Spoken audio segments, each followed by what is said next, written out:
السلام عليكم ورحمة الله وبركاته وأنا إذن سلامي أصحابتا ميل كستو تدونك كجوكتين waxaan idin leeyahay ka taxadir caafimaadkaaga iyo tan qoyskaaga maanta waxaan inoo wadaa barnaamij aan u soo bixiyay taxanan noqon doono wax mudan in laga hadlo barnaamijka magaciisa waxa la yiraahdaa wax mudan in lala hadlo kaasoo ku bixi doona haday ahaan lahayd dhiirigelin haday ahaan lahayd wacyigelin haday ahaan lahayd dhan kasta oo ugu talagalay in laga hadli karo wax oo uu yahay wax mudan in laga hadlo waan ka hadli doonaa insha Allah maantana ayaan bilaabi doonaa idinkama hor dhacay muuqaalka iyo sida qaabkan uu soo diyaariyay waad ila daawan doontaan insha Allah inoo bilaabo waxaan ku maqlay gabadha in ay ku jirto godka 17 horta asxaabta magaciisa wiilkan waa Lii Caato wuxuu soo dhigay janaalkiisa wuxuu ka hadlayay gabar ku xaniban Liibiya dhanka ariga iyo Liibiya maani oo loo haysto 17,000 oo dollar oona madax bad laga geliyay si xun loo laqmay si oo aqliga aan galeenin aniga hore u soo daawaday muuqaalka laakiin kan ma daawanin kan waxa ku qoran waxa soo hadashay maamadii gabadha dhashay kii horena waxa ku qornaa naxdin gabar Liibiya madaxa xabad loo geliyay wax saas amal ku qornaa marka waa noo sii wada ayna ku jirto 17,000 oo dollar ayaa laga rabaa xalay waxa soo gaaray video ee soo duubtay hooyada gabadha dhashay oo hooyada oo aad fariin aad u qurux badan idin soo diraysa sidoo kalena idinka codsanaysa wali inay garab kaga baahan tahay wali loo soo dirayo gabadheeda sida xun ee loo xanuujinayo ay fiidiyoyaasha loogu soo dirayo ay aad ugu damqanaysa marka hooyo wali way adag tahay maasha Allah video ay idin soo duubtay waxa rabaa video-gaasna ay tuso idinkana maadaama aad tihiin walaalo islaam ah walaalo Soomaaliyeed meel dunida ka joogta xitaa markaan ma ahan qof walba oo Soomaali ah in uu gabadha yar hooyadeed caawin karo waxa rabaa jaaliyadaha dhan adduunyaha Yurub America qaarad walba adduunyahan oo Soomaaliya joogto jaaliyad ay leedahay gabadha waa kan waa la garaacoyaa si xun waa loo garaacoyaa wayna hadlaysaa dabcan marka in hooyada Soomaaliyeed lambarkeeda halkan ay ugu soo qoreen in aad caawisaan ay ka codsanayaan waayo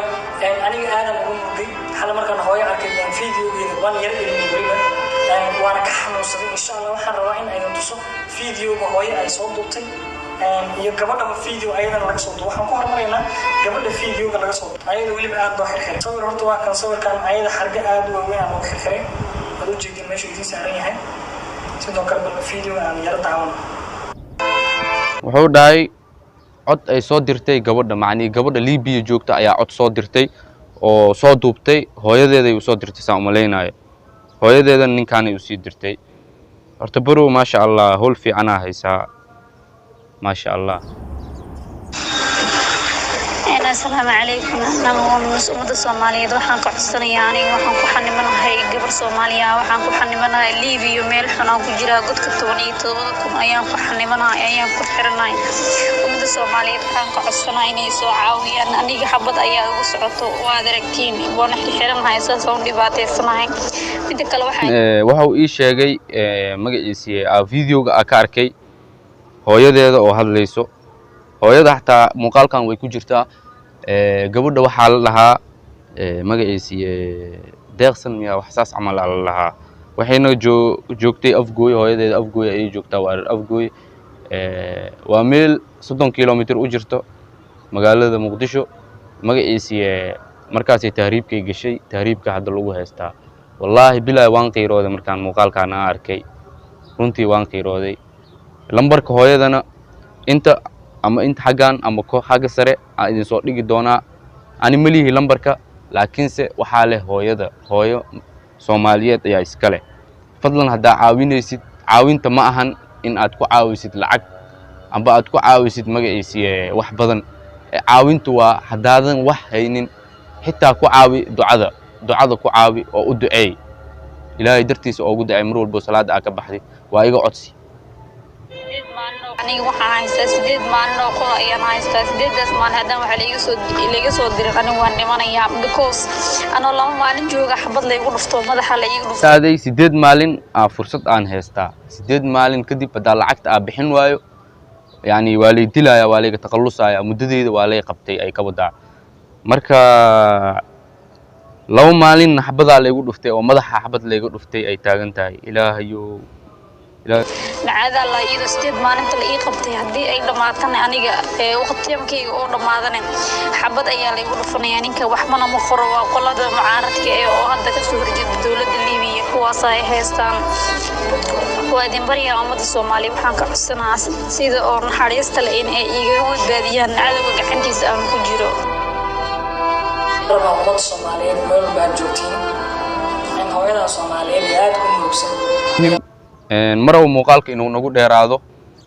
halkaas ayaan kusoo gabagabeynayaa horta wiilkan maasha Allah waa shaqo fiican oo qabtay maasha Allah ani kama hadlaayo mucaarad iyo kama hadlaayo qadiyadaha jiro waxaan ka hadlayaa waa wax mudan in laga hadlo barnaamijkana sidaas ayaan ugu talgalay waa wax mudan in laga hadlo walaalayaal marka ilaahay dartiisa ilaahay dartiisa ugu duceeya haddii aad rabtaan lambarkeeda halkaan ayaan soo dhigayaa halkaas ayaadna ka daawan doontaa insha Allah marka maxaan ugu talgalay maansadan maxaan ku caawin karaa gabadhan horta gabadhan waxaan ugu talgalay markaa arkay muuqaalka aniga oo aan ugu talgalay inaan muuqaal soo duubo waxa igu qasbanaatay inaan soo duubo muuqaal sababtoo ah waxa igu soo dhacday maanso kana sheekeynaysa gaar ahaan ayada ku socoto iyo gabdhaha kale oo tahriibka lagu waxyeeleeyo kaligeedana ma aha laakiinse ayadaa sabab u ahayd inaan maansadan aan awaawulo waa inoo bilaabayaa insha Allah waxyar kadib waan isla arkaynaa maansada ayadaan ugu talgalay gabadhan meesha halkaas ku dhibaysan maasha Allah waana bilaabayaa waa naxariis daro weyno nudubtana ka tagtay waxaan qiiro ku yeeshay inaan ku tabarruc maansadani iyo tubta suugaantan ku cabiray dareenkayga arrimahan dhaliyay nawaawil badan iyo nuurkiina tiray nacasna naga dhigay hurdana ma jirno mana haleelno fahanka qof bani aadaniga ahi arrintan ka hadlaay waa inantii lagu jiiqay nabarna loogu dhigay way isku bilaabatay maansada haddaan sii wadayaa xabadna madaxa la qabadsiiyey ayadoo ku qaylinaysa war Soomaalidaynaay ku aawaya oo halkeen idinkaga soo xiriirnaa kuwaanna waa geelihii kufsiga luqunta loo geliyey lagu kalifay naftooda inay nacaan laguna yidhi aaway kumanaantii aan kaarabay dhaar baan marayee naxligan haddii aan ka aamusnaa nagu noqonaysa nabar iyo dan magarato aan dhammaanayn waana iga codsi qof walbana wuxuu dhaamaa ha ugu qabto wax badan oo ha wanaajiyo ayatiinkooda ilaan wax lanugu gartaa waa iskaashi qaranoo mana ku fayno weligeen insha Allahu daawana waa la heli niyadiina khayr u sheega waxaan ka wadaa gabdhaha halkaas ku dhibaataysan niyadiina khayr u sheega qolkan madoobina kuma jiri doontaan abidkiin waxaan nahay dhalinyaro garabkiina ka qayb qaata mar quraansheeya qurunka waxaa laga yaabaa inaad fahmi weysay qurunka waxaan ka wadaa magafaha meesha dadka ku dhibaataynayo fadlan haddii aad nagu cusub tahay subscribe noo saar like dheh videoga share dheh la wadaag asxaabtaada barnaamijkan wuxuu noo noqon doonaa taxana sii socda insha Allah mar walbana wixii cusub ayaan ku soo gudbin doonaa oo mudan in laga hadlo insha Allah halkaas ayaan ku soo khatimayaa videoga waad ku mahadsan tahay daawashadaada